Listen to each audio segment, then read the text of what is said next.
Recently, Turkish President Recep Tayyip Erdogan met US President Donald Trump at the White House. This bilateral meeting is being seen as a reset in US-Turkey ties. Erdogan, who visited the White House after 6 years, held a long discussion with Trump.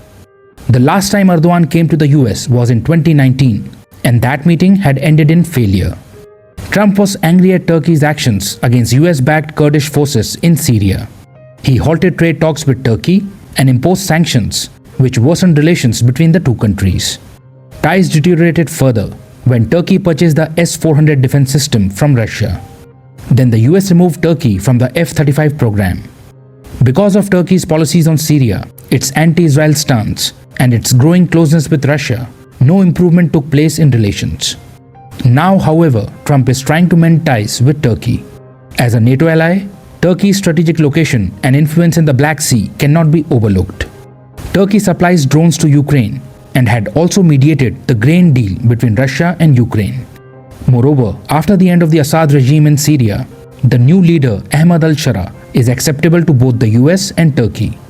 Turkey is also keen to rejoin the F-35 program and wants to acquire upgrades for its F-16 fighter jets. Trump sees this as a business opportunity, especially since countries like India, Canada, Spain, Portugal, and Switzerland have rejected America's F-35 aircraft. Trump also wants Turkey to stop importing oil from Russia and instead increase its trade with the US.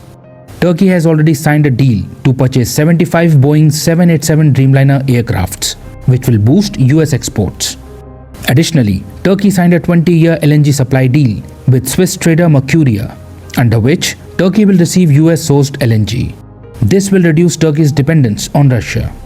Further, Turkey has set a target to raise bilateral trade with America to $100 billion. All these developments have made Trump quite pleased. Known for his transactional foreign policy, here Trump sees both economic gains and an opportunity to contain Russia. For now, Trump has secured some quick wins, but sustaining ties with Turkey will be challenging. The unresolved S-400 issue, Erdogan's human rights record, Turkey's ties with Hamas, and its anti-Israel stance will continue to complicate long-term US-Turkey relations.